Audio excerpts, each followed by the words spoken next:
Model Millionaire.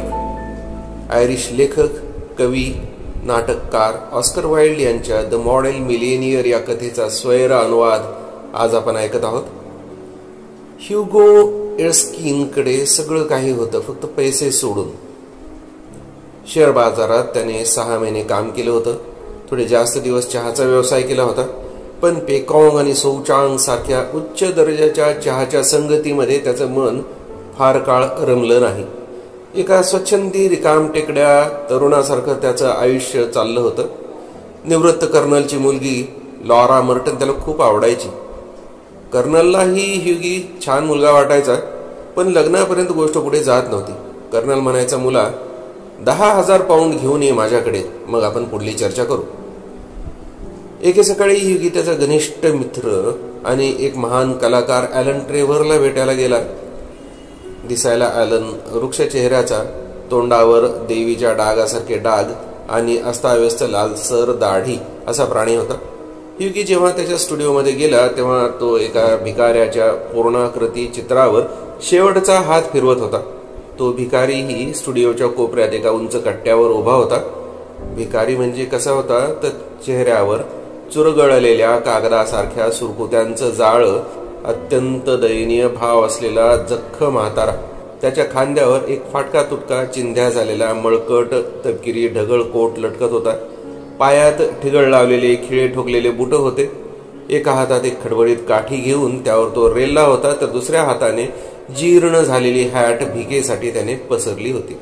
गरीब बिचारा, ह्युगी म्हणाला. किती दयनीय अवस्था आहे याची.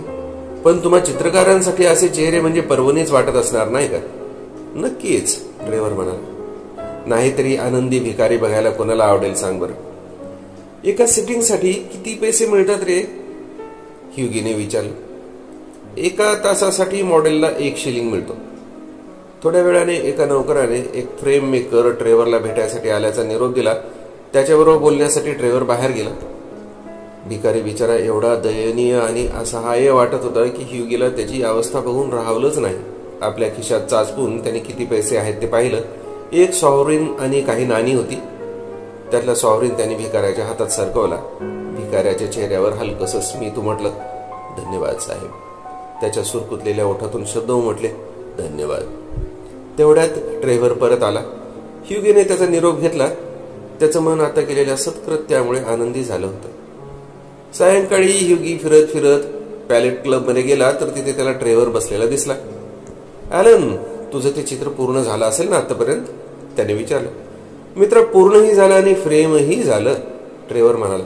आणि गंमत म्हणजे माझ्या त्या म्हाताऱ्या मॉडेलला तू खूप आवडलास. तुझ्याबद्दल तो खोदून खोदून विचारत होता. शेवटी मला त्याला तुझी सगळी माहिती द्यावी लागली. तू कोण आहेस, कुठे राहतोस, किती कमावतोस, पुढे भविष्यात प्रगतीच्या संधी काय आहेत. आता त्याला कर्नल, आपली आवडती लॉरा आणि 10,000 पाऊंड सारं काही माहिती आहे. त्या म्हाताऱ्या भिकाऱ्याला तू माझ्या सगळ्या खाजगी गोष्टी सांगितल्यास, नाराजीने ह्युगो ओरडला. मित्रा, हसत हसत ट्रेव्हर म्हणाला, ज्याला तू म्हातारा भिकारी म्हणतो आहेस तो युरोप मधला सगळ्यात श्रीमंत माणसांपैकी एक आहे. काय समजलास? काय सांगतोस तरी काय? ह्युगोने आश्चर्याने विचारलं. मी काय सांगतो ते नीट ऐक, ट्रेव्हर म्हणाला. सकाळी तू स्टुडिओत पाहिलेला म्हातारा म्हणजे बॅरॉन हॉसबर्ग आहे. त्याने मला 1 महिन्यापूर्वी त्याचं भिकाऱ्याच्या वेशातलं चित्र काढायचं काम दिलं होतं. बॅरॉन हॉसबर्ग? ह्युगीला आश्चर्याचा धक्काच बसला होता. अरे देवा, अरे त्या माणसाला मी 1 सॉव्हरीन दिला भीक म्हणून. शर्मेने ह्युगी आरामखुर्चीत कोसळला. बॅरॉनला सॉव्हरीन दिला? गडगडाटी हसत ट्रेव्हर म्हणाला. मला वाटतं ॲलन, तू मला आधीच सांगायला पाहिजे होतं, ओशाळत ह्युगी म्हणाला. कमीत कमी मी स्वतःला असं मूर्खात तरी काढून नसतं घेतलं रे. ट्रेव्हर म्हणाला, खरं सांगायचं तर तू असं मोकळ्या मनाने भीक वाटत फिरशील हे माझ्या डोक्यात सुद्धा आलं नाही बघ. किती बावळट समजत असेल तुम्हाला, ह्युगीला वाटलं. दुसऱ्या दिवशी सकाळी नौकराने ह्युगीला एक कार्ड आणून दिलं. त्यावर लिहिलं होतं, श्रीमान गुस्ताव नॉर्डिन, बॅरॉन हॉसबर्ग यांच्या वतीने. मला वाटतं हे नक्की माफीसाठी आलेले असावेत, ह्युगीला वाटलं. त्याने नौकराला त्यांना आत बोलावण्याचा निरोप दिला. भुरकट केस आणि सोनेरी काड्यांचा चष्मा घातलेला एक वयस्कर सदग्रस्त आत आला.